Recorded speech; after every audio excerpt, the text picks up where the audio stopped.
How you doing? This is Let's Talk Ball. I'm Thad Brown along with Carl Jones. Every single week we break down the Bills game, the X's and O's, looking at the film, talking about the plays and the thinking, which is what we'll talk about a lot in this game, behind the physical on the field. Bills destroy the Dolphins. I think, Carl, to sum it up, number one, if I had talked to you last week and said Buffalo's going to win this game by 4 touchdowns, how many things would have to go right for you to for that to happen? You would probably say what number? Everything. And then what did happen? Everything almost went right for them. That's kind of how it goes. Let's start on offense first. Give me your impressions. To me, I thought this was a Ken Dorsey game to begin with. He did so many things right. There was one thing that you talked about, though, that you and I were just talking about, that I might push back on a little, but it's a good point nonetheless. First off, shout out to the new logo. So That's right. Forgot about that, everybody. Mike Alchin making us look good now. All right, go ahead. I'm sorry about that. Speaking of that, though, about things looking good, Ken Dorsey, once again, another great game plan. For the past 3 weeks or so, I think they've done a really good job. But especially, I thought, this entire time you've been hearing about teams are going to play more too high coverage against Josh Allen to prevent the explosive plays. I would do it too. I'm going to force Josh Allen to take the 5-yard plays and force him to methodically move his way down the field. Well, one way you can combat that is by getting under center and doing play action pass. And the reason why that's so beneficial, if you can get a good enough running game and force that other safety down in the box as opposed to staying high, you have to respect that. There's not a defense in this world who is just going to allow a 6-man box to be going up against eight offensive players and be okay with that. Because I don't care who you have offensively, you're going to get 5, 6, 7 yards a pop. And because of that, a lot of the Bills' explosive plays came from under center looks where that safety dropped down in the box. Stephon Diggs, 17-yard completion on the sideline early on. Was an under center look. Gabe Davis late in the game was a busted coverage, but under center as well. Stephon Diggs, long touchdown, under center as well. So it was a one-on-one looks. Basically, what the point I'm trying to make in this scenario, when it's single high like that, those corners are on islands. There's no help for them. And look, Kader Kohou, I think is a really good player. He's going to have a long career in this league. But boy, he struggled against Stephon Diggs because of that concept right there. He was on an island, no help. There's no flat defender to help you out when Stephon Diggs is running 20-yard curls. There's no curl defender who's going to help you out 15 yards down the field.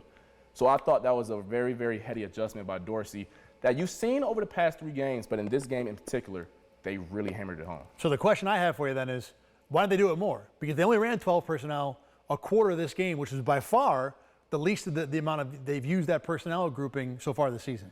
Now, to be quite frank, I don't know why they don't run it more because they're so effective at it. I mean, a lot of the explosive plays we've seen this season have come from when Josh Allen is doing that little fake play action. No one's really buying it or whatever because it's Josh Allen. But a lot of their plays have come from that perspective. And I guarantee from here on out, teams are going to have to play pick your poison with Josh. You're going to have to come down in the box. And as long as they can get a running game that is conducive enough to give you 4 or 5 yards a pop, that is one way where I think you can effectively create explosive plays in a scenario where we're in this world where everyone wants to lift too high. The other thing I'm going to say to go against this, as you pointed out, one of the explosive plays was a blown coverage. You know, the Gabe Davis one late. The game was kind of out of hand, who cares? The other one, now the one to Diggs in the sideline, it may have been a blown coverage, but it required Josh Allen to make one of his incredible falling away throws. That's because James Cook just completely botched the. Exactly. But I think the point I'm making is to say that they made explosive plays, because the thing that I'm not impressed with the 12. Because Dalton Kincaid right now, his run-pass splits out of 12 is bananas to the pass side. Dalton Kincaid the last 2 games has been on the field for 6 run plays. How do you get anybody to sell? Like, I don't care if you think I'm going to run or not. When I have Dalton Kincaid in the field, you're going to throw out of that 80, 90% of the time. Why do I care where my safety? I know what the play is going to be, whether you're in 12 or 11 or whatever. You know, I know what you're saying, but I think some of the 12 success, at least in this game, was more circumstantial than that particular formation. Now, as we talked about before, less 12, more under center play action than the personnel on the field. I think the Bills can do that out of 11. Hell, they can do that out of 6 linemen on the field too. They've done that a couple times. So I don't think it's so much 12, but I think the under center play action stuff is where you're going. Because it's a way to isolate Stephon Diggs. You can't double Diggs in that scenario. I mean, if you do, then Gabe Davis and everyone else has no safety help. Over the top, yeah. Over the top. Right. So that's one way where you can isolate Stephon Diggs as opposed to when it's spread out, you can sit in those cover 2 soft shells. You're right. I guess teams really aren't keen on the fact this early in the season that Dalton Kincaid isn't out there to block. So maybe that's a tendency that teams pick up on later in the year. But to this point, every single time they're on the center, that safety's coming down in the box. And I guess at this point, the Bills are like, all right, I guess y'all think we're going to run it, but we're not. I mean, at this point, the Bills are doing so many good things on offense that, I don't know how much the formation necessarily matters. Everything succeeded in this game. Real quick, one more thing with Kincaid. I want to ask you, as a guy who played, at a high level, if I told you that there's a guy in the field that played 6 snaps of run and 25 snaps of pass, obviously it's not 100%. How much does that tendency make a difference when you're on the field? Oh, you play on tendencies. Like, it's like anything else. Like, you play on tendencies. Formations, down and distance. I'm not going to say you're out there guessing, but I know at corner you knew exactly if it's 3rd and 5, there are certain routes you're going to run. I'm going to play the percentages. You're not running a go ball on 3rd and 5. Slants, curls, digs, all that good type of stuff. If it's 3rd and 1, you're probably not going deep. So things like that. You're going to play the percentages with routes just like you will with players. So 80% is a big number to be playing. It's only 2 games, so we'll see if the Bills break the tendency next week. Beyond that stuff, I thought Josh Allen had another incredible game.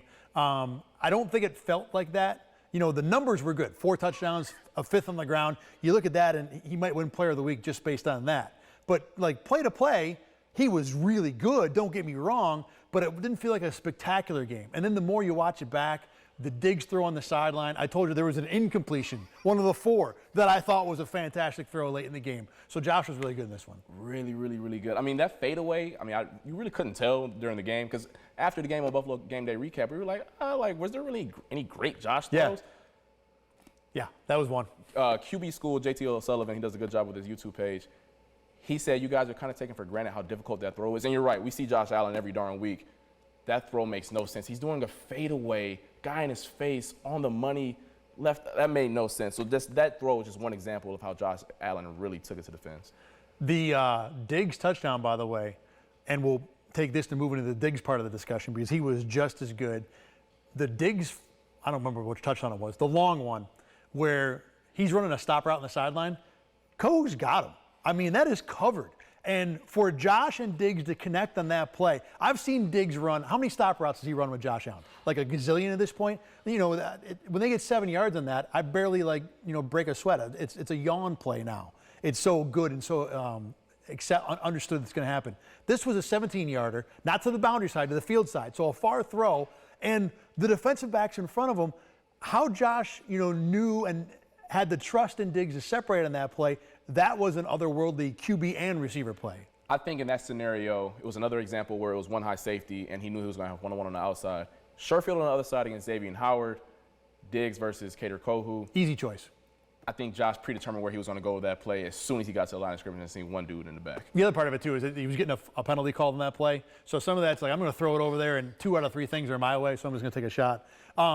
Offensive line-wise, hit on that quick. I thought by and large good. Osiris Torrance had a couple reps where he lost to Christian Wilkins. Wilkins is a great player. That's going to happen. Deion Dawkins, not his best day ever, but definitely not a negative. Spencer Brown made some good plays. I think they were better last week as a whole against Washington. I agree. Mainly because of the personnel they went up against. But still, this was like, a B+, B at worst day for the offensive line? I think they set the tone early on that first drive. Now, from there, they weren't as high as they were, especially in the running game, where they allowed some holes in Cook and Murray to create a little bit down the field. Linebackers, to me, were the adjustment for Miami. They started attacking late, and the Bills couldn't reach them for the most part. Yeah, exactly. I think that's because I believe on that second drive where Cook went in, Jerome Baker was a little hesitant to trigger. That wasn't the same case earlier in the game. So I will give the Bills O-line credit, though. They took it to him early, I guess laid the foundation, and from there, I'm not going to say smooth sailing, but 48 points is 48 points. Let's flip it to the defensive side because this was the side of the ball that we talked about most going into this week. And probably we should have led with that here, but whatever. We're on it now. All right. What changed between the first 2 drives and then everything else after that where Miami had 1 touchdown? I'll let you can do your theory first. Well, apparently Bernard and everyone else said they just got the calls. McDermott said, oh, yeah, they were finally getting the calls. Because the crowd was just so loud. Yeah. But, I mean, in all seriousness, though, I really couldn't tell really a schematic difference. I mean, I did like a nugget that you added, you'll talk about in a little bit. But the guys just really honed in on their 111th and what they were supposed to do. Especially, I think, the second drive, they really started to hone in, especially. Yes, I agree with that. Even though Miami scored, I agree. You could start to see it come together a little bit. The first drive, guys were running wide open. Even the tip play, there were still guys who were, I think, were open that 201 who could have progressed to. But I think the play that kind of encapsulated how the rest of that game was going to go, that you, at the time you don't know, but looking back on it, you had it served a good purpose. That cover 2, great play. I think I know where you're Raheem going. Mostert. Just great play. Yes. I mean, just mossing, I think Taylor Rapp and Trey White up the sideline. But the reason why a 30-yard completion was still a great play for the Bills. This is the first play of the second quarter where Mostert made a great catch on the sideline. Yeah. At that point, looking back on the film, the Bills knew that they had Tua because he was guessing. And not saying he did that every rep, but they brought a simulated pressure. They only brought 4, so Tua's like, oh, okay, I think you're blitzing, so it should be one-on-one over there, right? Well, wrong. They were on cover 2, Rapp was underneath, White was on top. Now, granted, Raheem Mostert made a great play, but that kind of showed the Bills kind of played the game on their terms in terms of where they wanted Tua to go. They were making the chess moves, and the Dolphins and Tua were reacting more so. To me, I think it might have been 2 plays before, because the very first play of that drive, Matt Milano did a nice job widening out into a throwing lane. They tried to go play action and hit, a little post or a curl route over the top of the linebacker, and Milano was there. Now, Tua at that point checked it down to someone else, got like 4 yards. But, you could already tell the Bills had an idea of what they wanted to do when we were starting to execute it.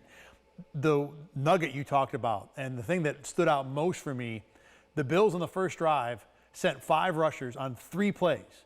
The rest of the game, they sent 5 rushers or more on 3 plays. Now, 4 if you want to count the 2-point conversion, but other than that, 3 total times. So they were getting home with just 4, which is something we'll talk about a little more in a minute here. But because of that, they always had bodies on the back end. If Miami wanted to run some of that motion, trying to clear guys on the front side of the play, with widening linebackers and moving coverage around, there are always bodies there. It was, there are so many plays where Miami would run 2 receivers, short, intermediate, and it'd be Milano, Bernard, Taron Johnson, or 2 of those guys in a corner, just in the way, just, again, making Tua think, making Tua guess, making everyone unsure in a white and aqua uniform in that game. And being able to do that and still get good pressure, which they did. Not great pressure, but more than good enough. To me, that was the difference in this game. And then I think beyond that, there were just things that went Buffalo's way. Not accidental things, but like Matt Milano made 2 or 3 Matt Milano plays. But then on the forced fumble that Matt Milano made, there's a blocking assignment that's missed. There's a tackle that pulls around to the outside, and there's 2 guys trying to block the corner, and no one's blocking Terrell Bernard, which opens the door for Milano. So going back to where we started this, what did the Bills do on defense? They did a little bit of everything.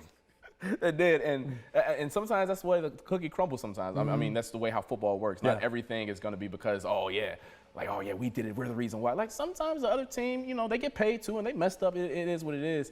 But the Bills' defense was like a boa constrictor in this game. They really restricted the airspace in one of the plays, and anywhere where Tua wanted to go.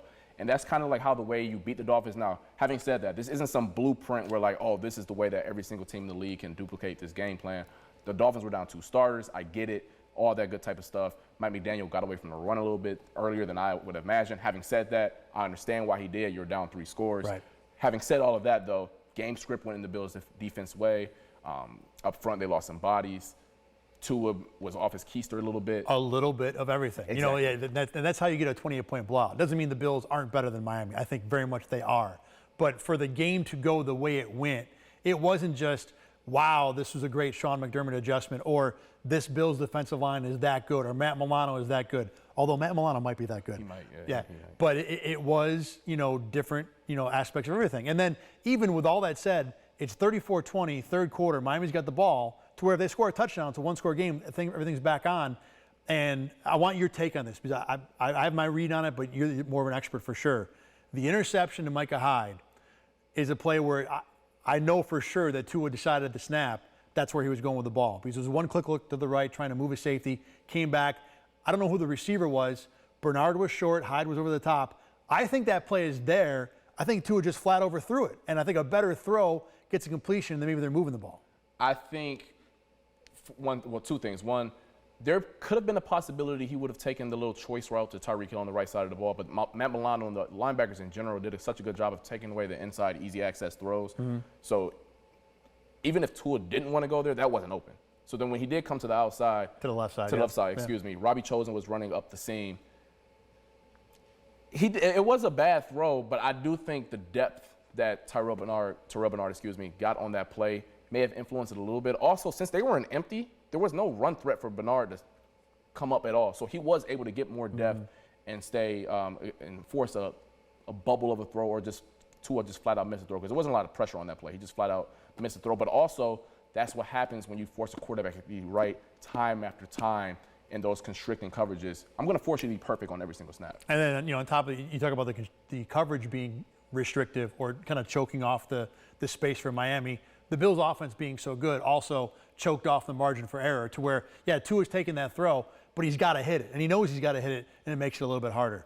Individually, who kind of stood out to you? I thought Daquan Jones was fantastic again in this game. And I'll tell you what, I don't think it's a tough argument. I might say that even though Christian Benford didn't play too much, I thought Dane Jackson was maybe a little bit better than Benford in this game. Dane Jackson had a game, especially coming off the bench, right out like in the middle of a drive, Benford going down. The play of him breaking off on the short out throw. The Braxton Berrios, excuse me. That's a high-level play. I don't care how many times you rep that in practice. We've all seen that play, and you're still late to it. So the fact that I think that was like maybe one of his first or second drives out there that he made that play. Actually, the first play I think he came in right after the injury. That shows you how locked in he was. And then also on the two-point conversion, I mean, that's Tyreek Hill. I don't care if he's 5'8" or 6'5". That's Tyreek Hill. And the fact that he was able to get his hand up in there and make a play right there, those are the plays that you need your corners to make, especially in a defense where Sean McDermott is not asking a lot of his corners. But when I do need you to make plays, make those plays, and he did in that game. Anyone else stood out defensively that you want to talk about? A guy that, whether it be positive or negative, there weren't many negatives, right. But anything else that kind of stood out for you in this game from the Bills? No, I mean, Matt Milano was just also really good at football, if you didn't know that. We've said that a couple times. Yeah, I mean, outside of that. It's still not enough. It's not, he played with his hair on fire. I feel like he just wanted to hit everyone as hard as he could and inflict pain. So, I mean, that's always cool to see. It was like Matt Milano also channeling Taron Johnson's energy when it comes to run stopping, because that's how Taron Johnson plays. I thought not quite a great Ed Oliver game, but I do want to point one thing out. In the first half, when it was still a game, there was a 3rd and 2. I think people probably remember this, where the Dolphins tried to throw to Raheem Mostert short, and the throw was way off. Mostert was there. I watched it again, didn't notice this the first time. Oliver, instead of rushing, realizes that it's going to be a short throw, realizes that he's probably in the passing lane, and just sits there and essentially tries to soccer goalie the ball away. And to me, Ed Oliver is the number one reason why that pass wasn't converted, because the coverage had sank so deep. It was only 3rd and 2. They were going to convert it. But he just sat there and got in the way and forced the throw. Tua's not that big a guy. Makes it a little easier. And for a game where Oliver didn't pop when it comes to tackles for loss or sacks and that kind of thing, that was a pop play to me. And of all the good things we've seen from this Bills defensive line, to add that to the repertoire, not that he didn't have it before, I was pretty impressed by. I never played D-line, but I do remember one quote. They said, if you can't get home, put your hand in the air and play DB. And that's what Ed Oliver did on that play. It was more than DB. Like I said, he knows the ball's going around him somewhere. He's just trying to get his, it's like they say when you run into a bear in the woods, make yourself big. I don't know if that's really a thing you should do. Don't do that at home. But that's what he did kind of there. And it was one heck of a play. Sean McDermott, by the way, I think we've kind of talked about it a little, but the scheme was excellent.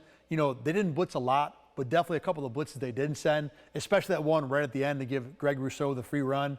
There were a lot of good buttons that McDermott pushed in this game. I mean, Trey White had 2 cat calls off the edge where he just corner blitzed. And, honestly, I don't know what the tell is on that play where Trey White's coming. Usually you can tell when the corner's blitzing. Yeah. I don't really see the tail, especially the first one. I'm watching this back. I'm like, what? Trey definitely gave an indication that he's coming, and he never did. So, that's kudos to Sean McDermott and also Trey White for holding that for as long as he could. I think the other part of it, too, is I think the one you're talking about is a formation where the Dolphins, I think, went trips right, and the only eligible receiver left was the running back. And teams like the Bills, and a lot of teams do this, when that happens, the far corner who's got no one will just kind of sit and catch stuff.